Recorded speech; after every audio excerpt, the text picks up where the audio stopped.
back here on Weekend Joe, driven by Munganast St. Louis Acura, Munganast Burkhardt Alton Toyota. We talked about it earlier on in the show today. AEW Dynasty is going to be at Chaffetz on Sunday, and this man right here is in one of the main events that night. He is contending for the AEW Championship. He is Swerve Strickland. Swerve, how you doing, man? I'm feeling excellent, man. Been a busy day, but doing what champs do, man. A lot of media, a lot of running around, a lot of interviews. Is awesome. And most of those have been in studios, whether they be TV or radio. And here we are doing this one as you're in the car right now, not driving. So don't have to worry about any of the swerving while you drive, or at least make sure Danny doesn't do any of that over there next to you. Unless I direct him to.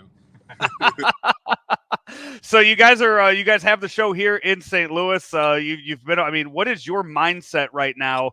48 hours ahead of the biggest match of your life. Not really thinking about it as the biggest match. I'm really just thinking about it as like a physical altercation that might go a very long time in the ring. You know, there's a prize at the end of that, and that's like making history. Not just the championship itself, but like just the accolade of me being in the main event is just like history making in itself, because there's never been an African-American wrestler that's main evented for AEW, let alone gone for the world title. And I've done it 2 pay-per-views in a row.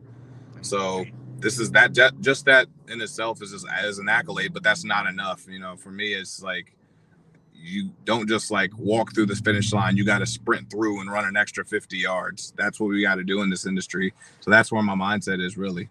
And you're going into this. You mentioned you've done this twice now. The last one was at the last pay-per-view that AEW had. It was a 3-way match. It was Samoa Joe, your opponent on Sunday, and it was Hangman Page. So you guys have eliminated Hangman from the equation. Something you've been trying to do for the past year now is just get rid of Hangman from just AEW in general. So it's 1-on-1 now. So talk me through how that changes for you now, just being 1-on-1 with a man like Samoa Joe. That changes everything. Now is the fact that like I've never faced Joe in a singles match, you know. So eliminating the distractions, eliminating like another former world champion out of the mix, and just being myself 1-on-1. No outside, no nothing. It's just me and a titan of a champion that we've had in Samoa Joe, which has already shown how dangerous he is throughout this whole title reign. It just shows like the threat level that he has from just our contract signing. That's big. That's honestly can be terrifying. But the fact that like I don't stay down. If anything, like I've stumbled, I've been dropped, I've been beaten down, but I've always gotten back up, and I've always progressed forward after every time I've gotten back up, you know. And this is the opportunity to just like progress forward to the point where like I finally succeed and get what's mine, and that's that world championship. I want that so bad. I want it more than anybody else, and that's what this business is about. Like it's about getting after something that you just want it more than the next guy. I don't think I realized this until I was looking it up earlier. Samoa Joe, 45 years old. He has been around the wrestling business for, I mean, about 3 decades now, looking at all the different companies and all the different matches that he has worked in. So what's something that you can do to Samoa Joe on Sunday, something that he's never experienced, something that he's never seen before? Is there something that Swerve Strickland can bring to the table that'll knock Joe off his game? I think that's already been shown. I think the fact that like he's literally beaten me down, bloodied me up with a steel chain and put me through a table, and then the fact that I come back next week and I attack him before he even realized, he thought he could just walk over me and just go to another match and move on with his life. It was like, no, I'm still here, and I'm going to take you on face to face every time, and I'm going to come back again and then take you on face to face every time, and then come back again and stomp out your security, look you dead in your eye, and tell you that I'm going to take your championship away from you. That already has solidified the fact that he's never faced anybody or seen anybody quite like me before. And that's what you got to do. That's what my goal was, to get that out of, I had to get that out of the way before the championship, so he understands that he really can't figure me out. you know. When you have been just red hot now for the past year plus in AEW, just stacking up win after win. The rivalry that you had with Hangman back in 2023 was probably one of the top rivalries in all of wrestling that year.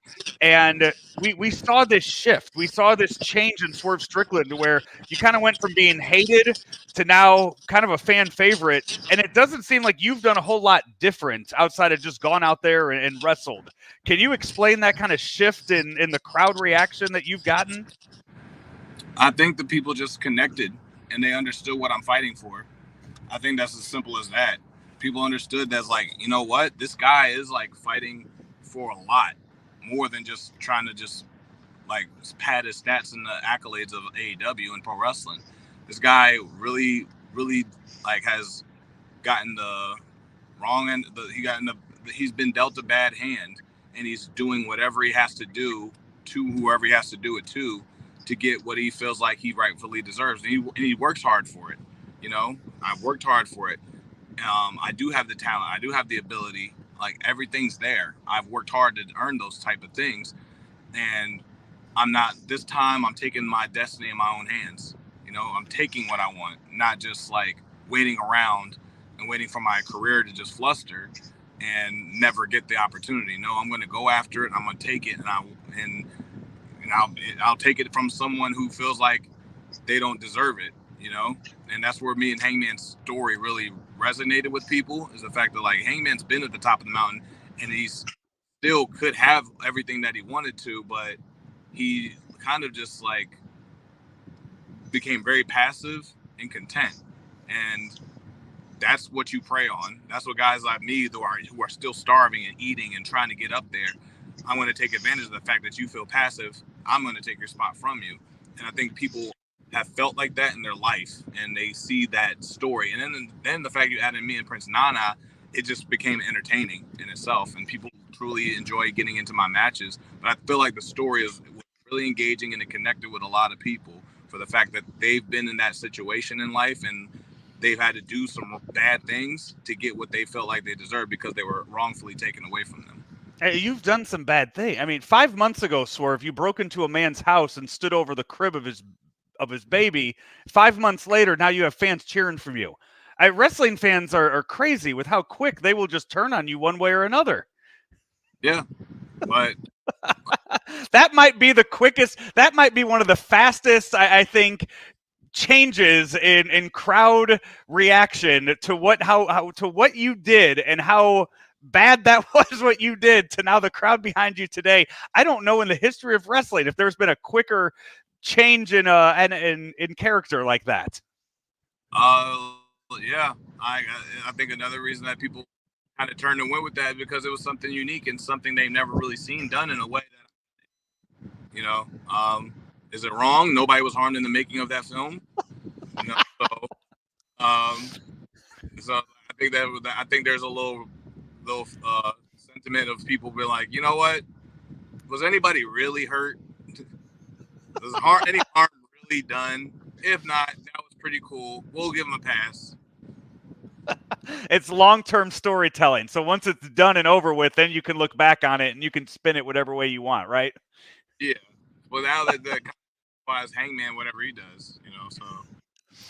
As you go into Dynasty this Sunday, you guys are at Shea Fitz, first pay-per-view, AEW pay-per-view in St. Louis. We have 12 matches on the card for the show on Sunday. Swerve, like I said, you're in the main event. You have Samoa Joe. That's a big thing that you have to worry about in your match on Sunday. Is there anything else, though? I mean, do you pay attention to anything else that's going on the card? Do you pay attention to what's going to be on the show before you? Oh, yeah, of course, absolutely. I kind of keep my ear to the card a little bit. Like, I keep an ear and an eye on the matches, what's going on, because, like, this is, like, such a uniquely talented, like, roster in itself. You kind of have to keep an eye on what's going on. You kind of have to keep, like, at least peek at that, what stories are being told, like, what maneuvers are being pulled off, what's, like, you know, what's causing the fans to get so on their feet. You know, want to pay attention and keep an eye on those things. For me, it's like I think me and Joe have the most unique story out of anybody there right now. We have like probably the biggest dynamic as well, and we have the richest prize on our side. Yeah. So that like makes us just completely different from the rest of the show. A phenomenal show, probably going to be a historic show when it's all said and done. And because one of the matches on that card, Will Ospreay and Bryan Danielson, I know everybody wants to go out there and steal the show. I would assume people think that's going to be the match that steals the show. So is that something you're looking at and you're saying, all right, I got to go out there and I got to top that. I got to do something to Joe. I got to get that title and I got to get people talking about me come Monday or come Wednesday at Dynamite. I mean, those guys like that, you literally you're putting two of the greatest to ever do it in the last two generations together in the ring, Yeah. That's like a given. Those guys both want to fight for those guys literally want to fight for the title of best in the world, but I'm the one legitimately fighting for the title of best in the world. So I think that's what you want to take out of it, and that's the story that's going to be told at the end of Dynasty. I'll be watching everybody. I'm keeping my peripherals on almost every match, you could say, but you can't let your distractions of that take away from who's in the ring across from you, and that's Samoa Joe. It is AEW Dynasty coming up Sunday night at Chaffetz. If you don't have your tickets yet, there are still some left. There's not many left over at Chaffetz, but there are some left. And if those get bought up, you can always order it on pay-per-view and watch it on Sunday night. And you can watch this man right here in the main event going up against Samoa Joe for the AEW Championship. He is Swerve Strickland, who I understand, Swerve, you guys are on your way to go get some St. Louis barbecue and enjoy the rest of your time here in St. Louis. You're throwing out the first pitch at Busch Stadium on Saturday. How many first pitches have you thrown out in your life? It'll be my second one. My first one was in the Miami Marlins. And then, okay. This one, big time. You going on the mound, in front of the mound? What's your strategy? First off, I need some warm-up pitches because last time in Miami, they did not give me a single warm-up pitch, and I was throwing with a cold shoulder. It made it to the plate, but it could have been better. I could have thrown like a real good strike zone pitch, but I was throwing cold. This time I'm going to practice the night before in the hotel parking lot with a couple rocks in the middle of the parking lot, warm up my shoulder, ice it, and then I'm going to go in tomorrow and throw the nicest pitch you've ever seen by any celebrity pro wrestler of all time. That's my strategy.